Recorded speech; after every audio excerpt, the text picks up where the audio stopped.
స్తోత్రం. హల్లెలూయా. దేవునికి మహిమ కలుగుగాక. ప్రియ దేవుని బిడ్డలారా, ఈరోజు దేవుని యొక్క సన్నిధిలో దేవుని యొక్క లేఖనాల్లో మనం జాగ్రత్తగా గమనిస్తున్నట్లయితే కీర్తన గ్రంథంలో ఒక చక్కటి మాట భక్తుడు కీర్తనకారుడు మనకు జ్ఞాపకం చేస్తున్నాడు. కీర్తన 39వ కీర్తన 2వ వచనమందు నా విచారములు అధికములు ఆయను అని జ్ఞాపకం చేస్తున్నాడు. ఈ లోకంలో మనం జీవిస్తూ ఉండగా అందరిలాగే మనం కూడా అనేకమైనటువంటి వాటికి గురవుతూ ఉంటాం. ఎందుకంటే లోకంలో ఉన్నాము కనుక లోకం అనేది మన మీద తన యొక్క ప్రభావాన్ని చూపుతూనే ఉంటుంది. అందువల్ల మనము ఎలాగున్నప్పటికీ కూడా లోక సంబంధమైనటువంటి ఆ యొక్క ప్రేరణ మన మీద పడి మనము కూడా కొన్నిసార్లు విచారాలకి గురవుతూ ఉంటాము. ఎందుకనంటే ఈ విచారం అనేటువంటిది మన హృదయంలో గలవరాన్ని కలిగించేది. ఆ కలవరం అనేది మనము విశ్వాసం వైపు కాకుండా బాధ వైపు నడిపించేదిగా ఉంటుంది అన్నమాట. అందుకే ఇక్కడ భక్తుడు చెప్తూ నా యొక్క జీవితంలో ఏమన్నాడు, నా విచారములు అధికములైనవి అని చెప్తున్నాడు. విచారములు అధికములైనవి అట. ఆ అధికమైన విచారాలు గురించి మనం జాగ్రత్తగా చూస్తూ ఉన్నప్పుడు దేవుని యొక్క లేఖనాల్లో కొన్ని విచారాల గురించి దేవుడు మనకి ఇక్కడ సెలవిస్తూ వచ్చాడు. ఆ విచారాలు ఏమంటాయా అంటే దేవుని వాక్యం ముందు లూకాసు వార్త 10వ అధ్యాయం 41వ వచనంలో అందుకు ప్రభువు మార్తా మార్తా నీవు అనేకమైన పనులను గూర్చి విచారము కలిగి తొందరపడుచున్నావు, కానీ అవసరమైనది ఒక్కటే అని ఇక్కడ ఆయన జ్ఞాపకం చేస్తున్నాడు. ఇక్కడ ఏమన్నా అంటే మార్తా గురించి ప్రభువారు మాట్లాడుతున్నాడు. ఎందుకు ఈ మార్త గురించి ప్రభువారు ఈ మాట చెప్తా ఉన్నాడంటే లోకంలో మనం ఉన్నప్పుడు కొన్నిసార్లు విచారం కలుగుతూ ఉంటుంది. ఆ విచారాలు ఎలా ఉంటాయా అంటే ఇక్కడ ప్రభువు చెప్పినట్టుగా ఏం చేస్తున్నట, మార్త అనేకమైనటువంటి పనులు పెట్టుకొని అనేకమైన పనులు కూర్చున్నటువంటి విచారము చేత తొందరపడతా ఉంది అని చెప్తున్నాడు. ఇక్కడ యేసుక్రీస్తు వారు దినాన బేతనియాలో ఉన్నటువంటి మరియా మార్తా లాజరు ఇంటికి ఆయన వచ్చారు. ఆయన వచ్చినప్పుడు అక్కడ ఇద్దరిని చూస్తూ ఉన్నాం. ఒకరు మరియా, రెండో వాళ్ళు మార్తా. ఇక్కడ మరియా మార్తా ఇద్దరి యొక్క జీవితాల్లో కొన్ని వ్యత్యాసాలు మనకు కనపడతా ఉంటాయి. మరియా ఏమనో ప్రభువారి యొక్క పాదాల దగ్గరికి వెళ్ళి కూర్చొని ఆయన చెప్పేటువంటి మాటలు బోధన వింటానికి ఆమె ఇష్టపడతా ఉంది. కానీ మార్తా అయితే అనేకమైన పనులు పెట్టుకొని వాటి వల్ల విచారం చెందుతూ ఉంది అని చెప్తా వచ్చాడు.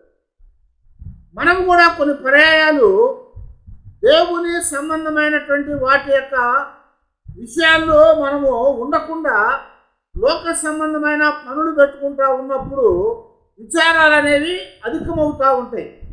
మార్తా ప్రభు దగ్గరికి వెళ్ళి ప్రభుతో చెప్తా ఉంది, ఏమయ్యా ప్రభువా, ఇదిగో నా చెల్లి ఉంది కదా, అది నీ దగ్గర కూర్చొని ఉంది, నువ్వేదో మాట్లాడుతున్నావు, అవి వింటా ఉంది. అయితే నేను ఈ పనంతా చేయలేక ఇబ్బంది పడిపోతున్నాను. ఆ చెల్లిని వచ్చి మరియను వచ్చి నాకు సహాయం చేయమని చెప్పమని ప్రభు దగ్గరికి వెళ్ళింది. అప్పుడు ప్రభువు చెప్తా ఉన్నాడు అన్నమాట.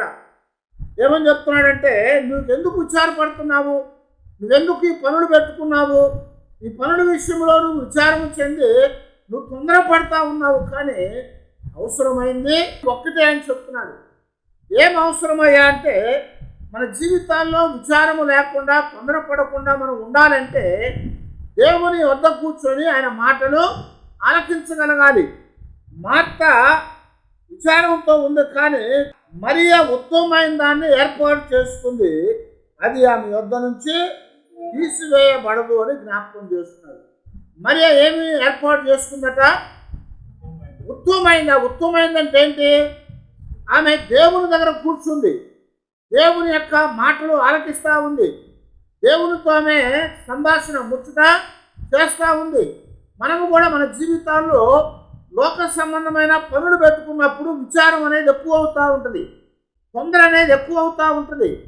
అవన్నిటికంటే కూడా మనం దేవునితో గడపటం అనేది మన విచారాన్ని మనం తగ్గించుకునే వారంగా ఉంటాము.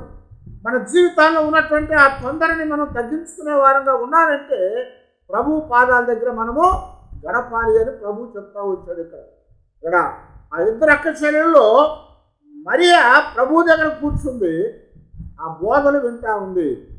లోకంలో ఉన్నటువంటి పనుల కంటే కూడా దేవుని దగ్గర కూర్చొని వినేటువంటి ఆలకించేటువంటి ఆ బోధ అనేది, దైవ వాక్యం అనేది మన జీవితాలకి ఎంతో అవసరమైందని చెప్తున్నాడు. దేవుని మాటలు వింటే మనము తొందరపడం. దేవుని మాటలు వింటే మన జీవితాల్లోకి విచారం అనేది రాదు అని చెప్తున్నాడు. కారణం ఏంటంటే 119వ కీర్తనలో భక్తుడు దావీదు జ్ఞాపకం చేసినట్లుగా, నీ వాక్యము నా బాధలన్నింటినీ కూడా తీసివేసింది, నీ వాక్యము నా బాధల్లో నాకు నెమ్మదిని కలిగించింది అంటున్నాడు. నేను తొందరపడగా నీ వాక్యము నన్ను బాగు చేసిందని చెప్తా ఉంటాడు. కనుక దేవుని వాక్యం అనేది మన జీవితాల్లో మనకి కావలసినటువంటి ఆదరణ కలిగించేది, మనకు కావలసినటువంటి అవసరాన్ని తీర్చేది, మనలో ఉన్నటువంటి ఆ తొందరను లేకపోతే మనలో ఉన్నటువంటి ఆ విచారాన్ని తీసివేస్తుంది. కనుక మనము లోకంలో అనేకమైన పనుల చేత విచారం కలిగి తొందరపడకుండా ప్రభు పాదాల దగ్గర కూర్చొని ఆయన బోధన వినేవారంగా ఉండాలి, ఆయన మాటలు మనం వినేవారంగా మనము ఉండాలి అని ఇక్కడ దేవుడు మొట్టమొదట జ్ఞాపకం చేస్తున్నాడు. లోకంలో విస్తారమైన పనులు పెట్టుకుంటే మనం విచారం పొందుతాం. కొంతమంది లేని పనులు కూడా కల్పించుకుంటూ ఉంటారు. లేని పనులు కూడా కల్పించుకుంటారు. ఆ లేని పని కల్పించుకోవడం ద్వారా ఏమవుతుందంటే భారం పెరుగుతూ ఉంటుంది. ఆ భారం ద్వారా నెమ్మది లేకుండా పోద్ది. ఆ నెమ్మది లేకపోవటం ద్వారా విచారం కలుగుతూ ఉంటుంది అన్నమాట. అందుకొరకే ప్రభు చెప్పినట్టుగా లోకంలో మనం విస్తారమైన పనులు పెట్టుకోకుండా మన పని ముగించుకొని దేవుని దగ్గర గడపడం అనేది మరియలాగా మనకు ఎంతో ఉత్తమమైంది. అది మనకి మేలు కలిగించేది, అది మనకి ఆశీర్వాదాన్ని తీసుకొని వచ్చేదని జ్ఞాపకం చేస్తున్నారు ప్రభువారు. కనుక మొట్టమొదట పనులో కూర్చున్నటువంటి విచారం అనేది మనలో లేకుండా ఉండాలంటే దేవునితో గడపాలని జ్ఞాపకం చేస్తున్నారు. రెండో విషయాన్ని మనం గమనించినట్లయితే జీవన సంబంధమైనటువంటి విచారాలు మనం కలిగి ఉంటాం. జీవన సంబంధమైన విచారాలు లూకాసు వార్తలో యేసు ప్రభువారు ఉపమానం చెప్పాడు. 8వ అధ్యాయం 14వ వచనం మనం చదువుతూ ఉంటే, ముళ్ళ పొదలలో పడిన విత్తనమును పోలిన వారు ఎవరనగా విని కాలము గడిచిన కొలది జీవన సంబంధమైన విచారముల చేతను ధన భోగముల చేతను అణచివేయబడి పరిపక్వముగా ఫలింపని వారు అని జ్ఞాపకం చేస్తున్నారు. రెండో రకమైనటువంటి విచారాలు ఏంటయ్యా అంటే జీవన సంబంధమైనటువంటి విచారాలు. జీవన సంబంధమైన విచారాలు ప్రభువు చెప్పిన ఉపమానములో విత్తు అనే ఉపమానము. ఆ ఉపమానంలో ప్రభువు విత్తుతా ఉన్నప్పుడు ఆ వాక్యం అనేటువంటి విత్తనాలు 4 స్థలాల్లో పడ్డాయి. ఆ 4 స్థలాల్లో పడ్డటువంటి విత్తనాలు వాటి యొక్క పరిస్థితిని దేవుడు మనకి జ్ఞాపకం చేస్తున్నాడు. దారిలో పడ్డటువంటి విత్తనాలు ఏమైపోయినాయి? పక్షులు వచ్చినాయి, వాటిని తీసుకొని పోయినాయి. మనుషులు దారిలో తొక్కారు, అవి అణిగిపోయినాయి. రెండవది రాతి నేలలో పడ్డాయి. ఆ రాతి నేలలో పడ్డవేమైనాయి? ఆ రాతి మీద చిన్న మన్ను ఉండి, మన్నుకి చిన్న తేమ ఉండి అందులో మొలిచినవి. ఆ మొలిచినటువంటివి ఏమైనాయి అంటే కొంచెం ఎదిగిన తర్వాత అవి ఆ లోపలికి చొచ్చుకొని పోవటానికి మన్ను లేదు. ఎండగాసినప్పుడు ఆ మన్నులో ఉన్నటువంటి తేమంతా కూడా ఆరిపోయింది. అందువలన అవి ఎదగలేకుండా అవి చచ్చిపోయినాయి అని చెప్పారు. మూడవ విత్తనాలు ఎక్కడ పడ్డాయట? ముళ్ళ పొదల్లో పడ్డాయి అని చెప్తున్నారు. ముళ్ళ పొదల్లో పడ్డటువంటి విత్తనాలంటే ఎలా ఉన్నాయి? కింద మన్ను ఉంది, ఆ మన్నుకి ఏమైంది? అవి మొలక వచ్చి మొలిచినాయి, అవి ఎదిగినాయి. అవి ఎదుగుతూ ఉండగా ఏమైందంటే పైన ఉన్నటువంటి ముళ్ళు వాటిని ఎదగకుండా అణిచివేస్తూ ఉన్నాయని చెప్తున్నాడు. ఎదుగుతూ ఉన్నప్పుడు పైన నుంచి ఒత్తిడి కలిగినప్పుడు ఆ ఎదుగుదల అనేది బయటికి రాదు.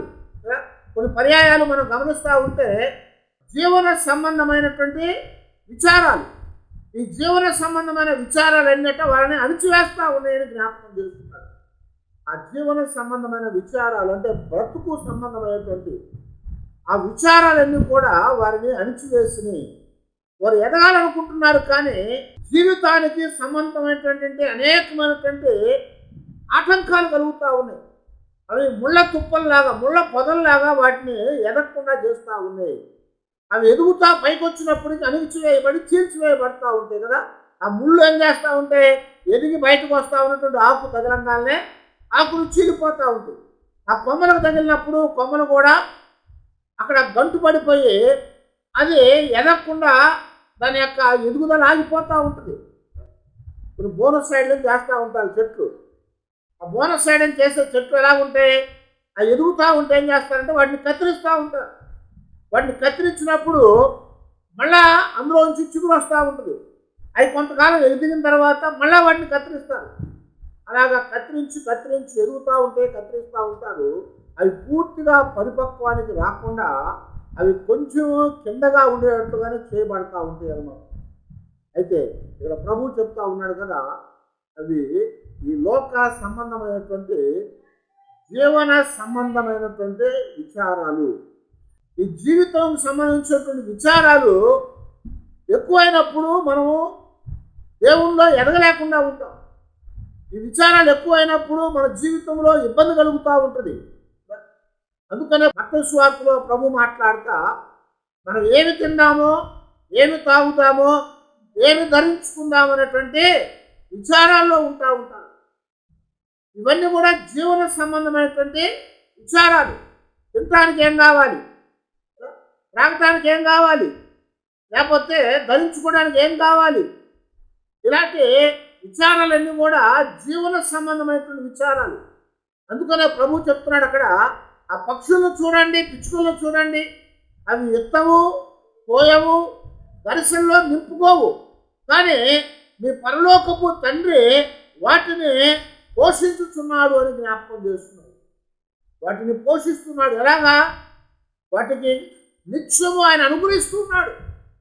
అవి దేని విషయంలో కూడా విచారణ చెందవు. ఇప్పుడేం తిందామని వాటికి విచారణ ఉండదు, ఏం తాగుదామని విచారణ ఉండదు, ఏమి ధరించుకోవాలంటే విచారణ వాటికి ఉండదు. కానీ మీరు పిచ్చుకుల కంటే కూడా, పక్షుల కంటే కూడా శ్రేష్టమైన వారు అని జ్ఞాపకం చేశారు. కనుక మన జీవితాల్లో కొన్ని పర్యాయాలు జీవన సంబంధమైనటువంటి విచారాలు మనల్ని అణిచివేస్తూ ఉంటాయి. ఇశ్రాయేలు జీవితాల్లో కూడా నేను చాలాసార్లు మీకు జ్ఞాపకం చేస్తున్నట్లుగా వారు ఆ అరణ్య యాత్రలో ప్రయాణం చేస్తూ ఉన్నప్పుడు తిరుగుబాటు చేశారు. దేవుని మీద తిరుగుబడ్డారు. వారు సనిగారు, దేవుని మీద కోపించుకున్నారు, మోసే మీద మరి పోరాటం చేశారు. మాకు తిండి కావాలని, మాకు మాంసం కావాలని వాళ్ళని అలాగా చేసింది ఏదయ్యా అంటే, వారితో ఉన్నటువంటి ఇశ్రాయేలులు కానటువంటి వారట. గమనించారా? వారితో ఉన్నటువంటి ఇశ్రాయేలులు కానటువంటి వారు వారిని అలాగా ప్రేరేపించారట. సంఖ్యాకాండంలో మనం గమనిస్తే ఇక్కడ 11వ అధ్యాయం 4వ వచనంలో వారి మధ్యనున్న మిశ్రిత జనము మాంసాపేక్ష అధికముగా కనపరచగా ఇశ్రాయేలీయులను మరలా ఏడ్చి, మాకెవరు మాంసం పెట్టెదరు? ఐగుప్తులో మేము ఉచితముగా తినిన చేపలను, కీరకాయలను, దోసకాయలను, కూరాకులను, ఉల్లిపాయలను, తెల్లగడ్డలను జ్ఞాపకమునకు వచ్చుచున్నవి. ఇప్పుడు మా ప్రాణము సొమ్మసిల్లేను అని జ్ఞాపకం చేస్తున్నాడు. మేము దేని విషయం గట చేపలు, కీరకాయలు, దోసకాయలు, కూరాకులు, ఉల్లిపాయలు, తెల్లగడ్డలు జ్ఞాపకమునకు వచ్చుతూ ఉన్నాయట వాళ్ళకి. అయితే వాళ్ళు ఎందుకు అలాగ తిరుగుబాటు చేశారు, సరిగారు, మరి వ్యతిరేకించారు దేవుణ్ణయ్యా అంటే వాళ్ళకు వచ్చిన ఆలోచన కాదు అది. ఎవరికి వచ్చినటువంటి ఆలోచన అది? వారి మధ్యలో ఉన్నటువంటి మిశ్రిత జనము మాంసాపేక్ష అధికము కనపరచగా, మాంసాపేక్షని అధికంగా కనపరిచారట. ఎవరాళ్ళు? మిశ్రితమైన జనాంగం. ఐగుప్తులతో కొంతమంది కలిసిపోయారు. ఐగుప్తులతో కొంతమంది కలిసిపోయి మిశ్రమైనటువంటి జనాంగం ఏర్పడ్డారు. వారినే కొత్త నిబంధనలోకి వచ్చినాక ఏమన్నారు? సమరయులు అని పిలిచారు. కొత్త నిబంధనలో సమరయులు అన్నారు. సమరయులు అంటే ఎవరయ్యా అంటే ఇశ్రాయేలీలు, అంటే యూదులు యూదేతరులతో సంబంధం కలిగి జన్మించినటువంటి వారు. వారు మాంసాపేక్ష అధికముగా కనపరిచారు. అధికంగా కనపరిచేలాక ఏమైంది? ఇశ్రాయేలుకు కూడా మాంసం మీద మోజు పుట్టింది కదా. పక్కోడు మాంసం తింటా ఉంటే మనకు ఎలా అనిపిస్తుంది? నోరంతా కూడా ఊరుతూ ఉంటుంది. వాడు తింటున్నాడు, మనం కూడా తిందాం అనుకుంటాం. అలాగా ఇక్కడ మిశ్రితమైన జనాంగము ఎక్కువ అధికమైనటువంటి మాంసాపేక్షను కనపరిచారు. అక్కడ మేము ఐగుప్తులో ఉన్నప్పుడు చేపలు తిన్నాము, బీరకాయలు తిన్నాము, దోసకాయలు తిన్నాము, కూరాకులు తిన్నాము, ఉల్లిపాయలు తిన్నాము, తెల్లగడ్డలు తిన్నాము. అవన్నీ కూడా మాకు ఇప్పుడు జ్ఞాపకం వస్తున్నాయి అని మోషే మీద దేవుని మీద తిరుగుబాటు చేశారు. కనుక దేవుడు వాళ్ళని గద్దించాడు. ఇక్కడ ఏమంటాడంటే జీవన సంబంధమైనటువంటి విచారాలు. ఏం తింటాం, ఏం తాగుతాం, ఏం ధరించుకుంటాం, ఎక్కడ ఉంటాం, ఎలా ఉంటాం. అందుకని యాకోబు చెప్తా ఉంటాడు, రేపేమి సంభవించిన ఎవరికి కూడా మీకు తెలియదు అని చెప్తున్నాడు. మీకు తెలియదు రేపేమి సంభవిస్తుందో. కనుక ఈరోజే మనం దేవుని యందు భయభక్తులు కలిగిన వారమై దేవుణ్ణి హత్తుకొని జీవించాలని యాకోబు జ్ఞాపకం చేస్తుంటారు. అయితే జీవన సంబంధమైనటువంటి విచారాల వలన వాళ్ళ జీవితాల్లో వారు చనిపోయారు, కానీ దేవుని మాట వినలేదు వాళ్ళు ఇశ్రాయేలీయులు. అందుకే ఐగుప్తులో వచ్చి ప్రయాణమైనటువంటి 6,03,550 మంది కాలిబలం అంటారు. గోత్రాలు లెక్కించమంటారు. 6,03,550 మంది కాలిబలము. బయటకు వచ్చినటువంటి వారు అందరూ కూడా నశించిపోయారు. వారందరూ నశించిపోయిన తర్వాత అరణ్యములో జన్మించినటువంటి వారు 40 సంవత్సరాల్లో పెద్దోళ్ళు అయ్యి వారు వాగ్దాన దేశమైన కానాన్ని స్వతంత్రించుకున్నారు. అయితే ఐగుప్తులో ప్రయాణమై బయటకు వచ్చినటువంటి వారిలో ఎవరట? యెహోషువ, కాలేబు. మోషే కూడా గతించిపోయాడు. మోషే గతించిపోయాడు, అహరోను గతించిపోయాడు, అందరూ పోయారు. చివరికి యెహోషువ, కాలేబు మాత్రమే ఐగుప్తులో నుంచి బయటికి వచ్చి కనానులో ప్రవేశించారు. కారణం ఏంటంటే ఈ జీవన సంబంధమైనటువంటి పోరాటాలు, లేకపోతే ఈ జీవన సంబంధమైనటువంటి విచారాల్లో వాళ్ళు చిక్కబడలేదు. కనుక దేవుని మాట వింటే జీవన సంబంధమైనటువంటి విచారాల్లో నుంచి మనం కూడా తప్పించబడతామని దేవుని వాక్యం మనకి జ్ఞాపకం చేస్తారు. ఆ తర్వాత మూడవది ఏంటయ్యా అంటే ఐహికమైనటువంటి విచారాలు అని జ్ఞాపకం చేస్తుంది. ఐహిక సంబంధమైన విచారాలు.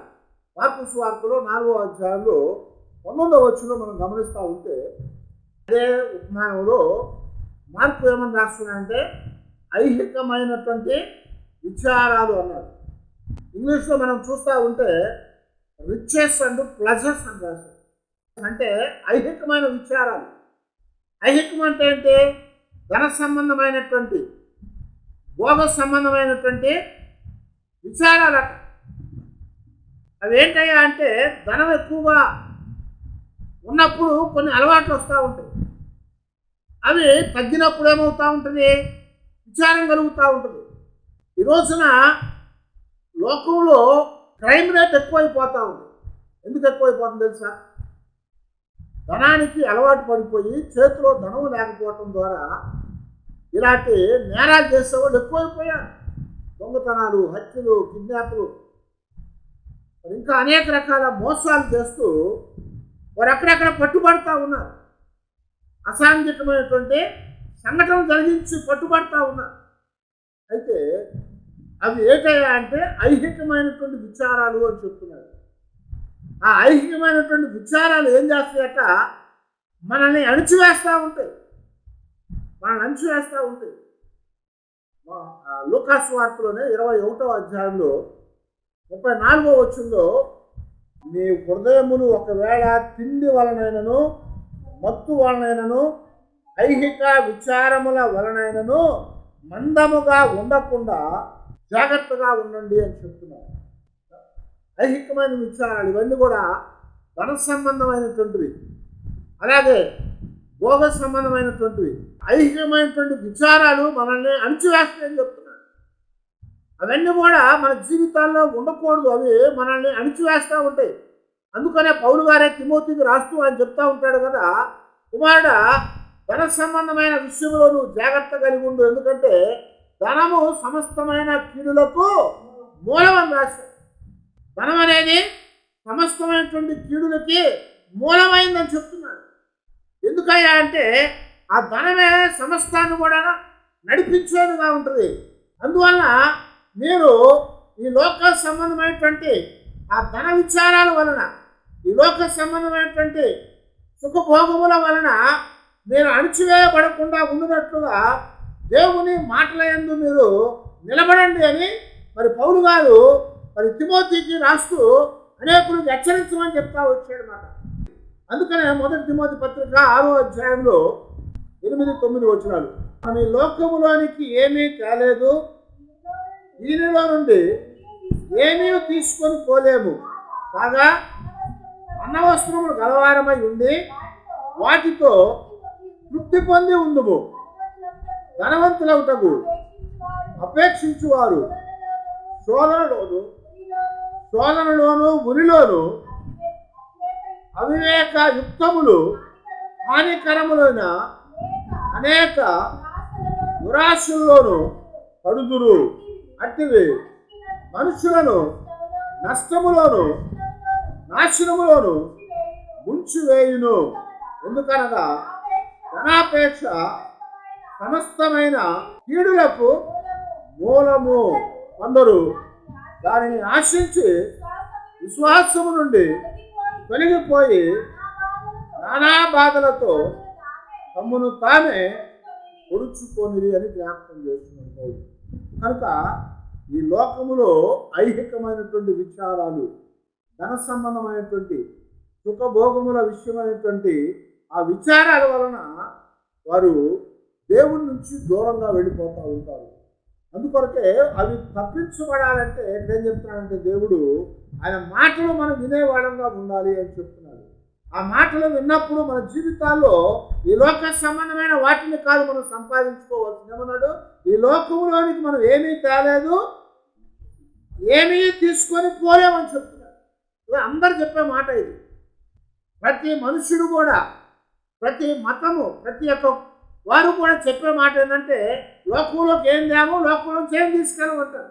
కానీ వాళ్ళ ప్రయాస, వాళ్ళ యొక్క బాధ అంతా కూడా దేని మీద ఉంటుంది?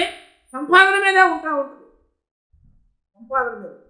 ఈ రోజున మనం గమనిస్తే లోకంలో ఎంతోమంది వాటి వ్యామోహం మీద, వాటి మీద ఆశ చేత వాటిని పోగు చేశారు, కానీ అనుభవించలేకుండా సంసారంలో పడినటువంటి వారుగా ఉన్నారు. అందుకొరకే 1 తిమోతి పత్రిక 6వ అధ్యాయంలోనే మనం గమనిస్తూ ఉంటే 18వ వచనంలో ఆయన మాట్లాడుతూ చెప్తున్నాడు కదా, వారు వాస్తవమైన జీవమును సంపాదించుకున్న నిమిత్తము రాబో కాలమునకు మంచి పునాదిని తమ కొరకు వేసుకొంచు మేలు చేయువారును సత్క్రియలు అను ధనము గలవారును ఔదార్యము గలవారును తమ ధనములో ఇతరులకు పాలిచ్చువారులై ఉండవల్లని వారికి ఆజ్ఞాపించు అని పౌలు గారు చెప్తా ఉన్నారు. దేవునికి స్తోత్రం. హల్లెలూయా. ఏమని చెప్తారండి? వాళ్ళు ఏం చేస్తారట? ఐహికమైనటువంటి విచారాల్లో చాలామంది పడి వారి యొక్క జీవితాలని వారే పొడుచుకున్నారట. కాబట్టి మీరు అలా ఉండకుండా ఏం చేయమని చెప్తున్నాడు ఇక్కడ పౌలు గారు?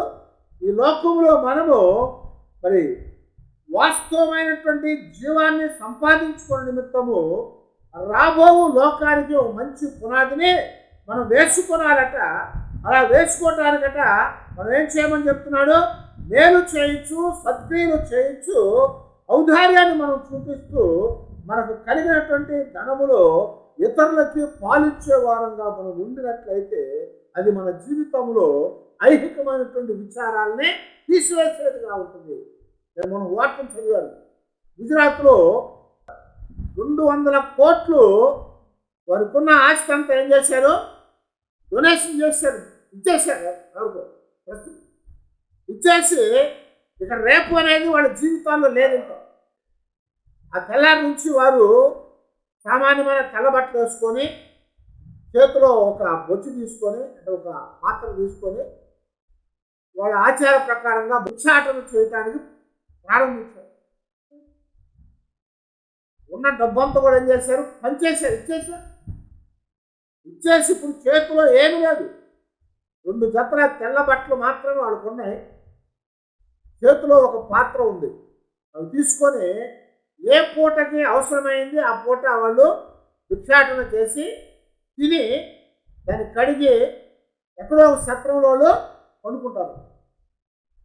ఎందుకు చేశారా అంటే వాళ్ళ జీవితం మీద విరక్తి కలిగింది, వాళ్ళకి ధనం మీద విరక్తి కలిగింది, ఈ లోక సంబంధమైనటువంటి సుఖభోగాల మీద విరక్తి కలిగింది.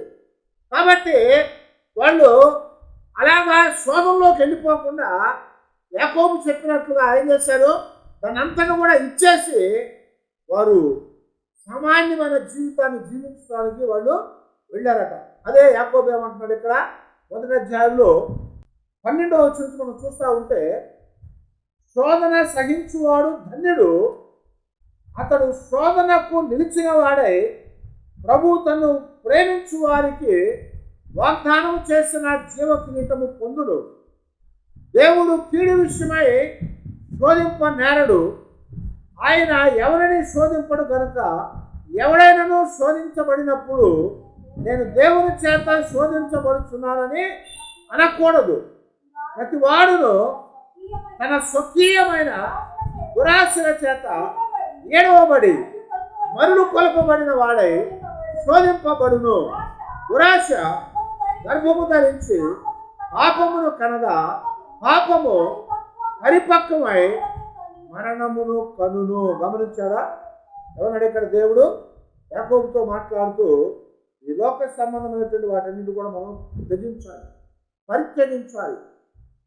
వాటిని పరిత్యజించి ఏం చేయాలంట, శోధనలో పడకుండా దానిని జయించి దేవుని యొక్క సన్నిధిలో ఆయన ఇచ్చేటువంటి కిరీటం కొరకు మనము పోరాటం చేయాలట. కాబట్టి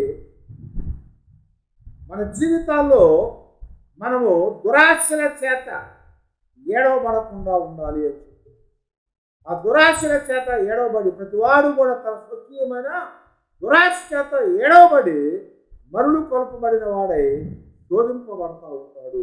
ఆ శోధన మనలో లేకుండా ఉండాలంటే ఈ లోక సంబంధమైనటువంటి ఐహికమైనటువంటి విచారాల గురించి మనము పట్టించుకోకుండా వాటిని పరిత్యజించే వారంగా ఉండాలి. అందుకే యేసు ప్రభువు ఏం చెప్పారు, ఎవడైనా నన్ను వెంబడింపగోరాలంటే వాడు తనను తాను ఉపేక్షించుకోవాలి, తనను తాను పరిత్యాగం చేసుకోవాలి.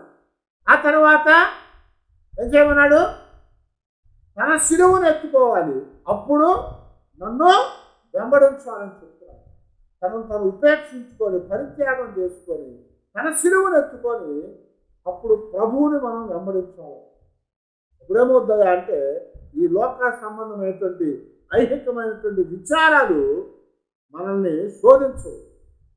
అవి శోధించవు కాబట్టి మనము దురాశ వైపున ఏడవబడకుండా ఉంటాం. అలాగే ఏడవబడకుండా ఉన్నప్పుడు మన జీవితాల్లో మరి విచారం అనేది లేకుండా ఉంటుంది అని చెప్తున్నాం. విచారం అనేది లేకుండా ఉంటుంది. ఎందుకనంటే మనము దేవుని సన్నిధిలో దేవుని యొక్క మాటల చేత బలపరచబడతాం. దేవుడిచ్చేటువంటి ఆ బహుమానం లేకపోతే వాగ్దానమైనటువంటి జీవ కిరీటాన్ని మనం పొందాలంటే ఈ లోక సంబంధమైనటువంటి చింతలు, బాధలు, విచారాలు మనం విడిచిపెట్టాలని చెప్తున్నాడు. అందుకని దేవుడు చెప్పాడు, నీ చింత యావత్తును నా మీద మోపు అని చెప్పాడు. మన చింత యావత్తు ఆయన మీద మోపాలని చెప్తున్నాడు. పేతురు చెప్తాడు అదే మాట 5వ అధ్యాయంలో, 1 పేతురు 5వ అధ్యాయం 6-7 వచనాలు, మీ చింత యావత్తును ఆయన మీద మోపండి అని చెప్తున్నాడు. అలాగే సామెతలో మనం గమనిస్తూ ఉంటే సామెత గ్రంథం 12వ అధ్యాయంలో మరి 25వ వచనంలో ఒక మాట చెప్తా ఉన్నాడు జ్ఞాని, ఒకరి హృదయములోని విచారము వారిని కృంగ చేయును, దయగల మాట దాన్ని సంతోష పెట్టును. హల్లెలూయా. కాబట్టి మన హృదయాల్లో విచారం ఉంటే అది పనుల గురించి అయినా, లేకపోతే జీవన సంబంధమైనటువంటి పోరాటం వలనైనా, లేకపోతే ఐక్యమైనటువంటి విచారాల వలన అయినా ఆ విచారం మన జీవితాల్లో ఉన్నట్లయితే అదేం చేస్తారా, మనల్ని కృంగ చేస్తాయి. కాబట్టి మనం కృంగ చేయబడకుండా దేవుని వాక్యము చేత మన జీవితాన్ని మనం నింపుకోవాలి అని. దేవుని మాటలు మనము ఆలకించే వారంగా ఉండాలి. మరియలాగా మనము ప్రభు పాదాల దగ్గర కూర్చున్నట్లయితే, ఆయన వాక్కులు మనం విన్నట్లయితే మన జీవితాల్లో ఉన్నటువంటి పనులు కూర్చున్నటువంటి, లేకపోతే జీవన సంబంధమైనటువంటి, లేకపోతే ఐహికమైనటువంటి విచారాల గురించినటువంటి ఆ విచారం అంతా తీసివేయబడి ప్రభువుతో మనము సంతోషించే వారంగా ఉంటాము. అది మన యొద్ద నుంచి ఎన్నడూ కూడా తీసివేయబడదు. మనం సంపాదించినంత కూడా తీసేయబడిపోవచ్చు, అది అనేక రకాలుగా అది పోగొట్టుకోవచ్చు మనం. కానీ ప్రభు పాదాల దగ్గర కూర్చొని మనం విన్నటువంటిది అది ఉత్తమమైందట, అది ఆమె యొద్ద నుంచి ఎన్నడూ కూడా తీసివేయబడదు అని ప్రభు చెప్పారు. కనుక మనము కూడా దేవుని సన్నిధిలో మన జీవితాల్లో ప్రభు యొక్క మాటలు మనం విన్నట్లయితే ఆ మాటల చేత మనకు కావలసినటువంటి ఆశీర్వాదాన్ని దేవుడు మనకి అనుగ్రహించేవారుగా ఉన్నారు. ప్రతి విధమైన చింతను, ప్రతి విధమైనటువంటి ఆ విచారాన్ని దేవుడు తీసివేసి మనకి సంతోషాన్ని, ఆనందాన్ని కలిగించేవారుగా ఉన్నారు. కనుక ఆయనతో మనం నడిచి మన జీవితాల్లో ఉన్నటువంటి చింత యావత్తు ఆయన మీద మోపి మన జీవితానికి కావలసినటువంటి ఆ నెమ్మదిని మనం కలిగినటువంటి వారమై ప్రభువుని మనం మహిమపరుస్తూ ప్రభువులో మనం సంతోషించాలని దేవుడు కోరుకుంటున్నారు. ఎందుకంటే మనం వచ్చినప్పుడు ఏమి తాము వెళ్ళేటప్పుడు ఏమి కూడా తీసుకొని వెళ్ళము. అలాగే ఆ సమస్తమైనటువంటి విచారాలు మన జీవితాల్లో మనల్ని కృంగజేస్తాయి. ఆ విచారం ద్వారా మనము హృదయము బాధపడతా ఉంటుంది. హృదయం బాధపడితే శరీరము కృంగిపోతుంది. శరీరం కృంగిపోతే మరణం అనేది వచ్చింది. కనుక ఆ మరణం అనేది తప్పించేవాడు దేవుడే. దేవుని వాక్యము మన జీవితాల్లో నింపుకున్నప్పుడు ప్రతి ఒక్క విచారము దేవుడు తీసివేసి సంతోషాన్ని, ఆనందాన్ని దేవుడు మనకి అనుగ్రహించేవాడుగా ఉన్నాడు. అలాంటి ఆనందము దేవుడు మనకు అనుగ్రహించేట్టుగా మన జీవితాల్లో దేవుని సన్నిధిలో ప్రార్థన చేసుకున్నాం. దేవాన్ని కృపను అనుగ్రహించి మనలో ఉన్నటువంటి ప్రతి విచారాన్ని తీసివేసి నీలో సంతోషాన్ని, సమాధానాన్ని, ఆనందాన్ని, నువ్విచ్చే బహుమానాన్ని, ఆ వాగ్దానాన్ని మేము పొందటానికి మమ్మల్ని సిద్ధపరచమని అందరం కూడా ప్రార్థన చేసుకుంటాం.